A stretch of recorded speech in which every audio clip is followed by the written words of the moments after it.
அண்மை செய்தியை பார்த்து கொண்டிருக்கிறோம். காவிரி நதிநீர் மேலாண்மை ஆணையத்தின் 50வது கூட்டம் தொடங்கியிருக்கிறது. காவிரி நீர் மேலாண்மை ஆணைய கூட்டத்தில் தமிழ்நாடு, கர்நாடகா, கேரளம் மற்றும் புதுச்சேரி மாநில நீர்வளத்துறை அதிகாரிகள் பங்கேற்றுள்ளனர். தமிழ்நாட்டிற்கு மே மாதத்திற்கான 2.5 TMC தண்ணீரை திறந்துவிட கர்நாடகாவுக்கு உத்தரவிடுமாறு தமிழ்நாடு அரசு வலியுறுத்தியிருக்கிறது. அண்மை செய்தியாக பார்த்து கொண்டிருக்கிறோம்.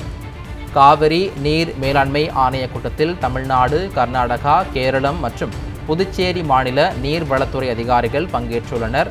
தமிழ்நாட்டிற்கு மே மாதத்திற்கான 2.5 TMC தண்ணீரை திறந்துவிட கர்நாடகாவுக்கு உத்தரவிடுமாறு தமிழ்நாடு அரசு வலியுறுத்தியிருக்கிறது. காவிரி நீர் மேலாண்மை ஆணைய கூட்டத்தில் தமிழ்நாடு, கர்நாடகா, கேரளம் மற்றும் புதுச்சேரி மாநில நீர்வளத்துறை அதிகாரிகள் பங்கேற்றிருக்கிறார்கள். தமிழ்நாட்டிற்கு மே மாதத்திற்கான 2.5 TMC தண்ணீரை திறந்துவிட கர்நாடகாவுக்கு உத்தரவிடுமாறு தமிழ்நாடு அரசு வலியுறுத்தியிருக்கிறது.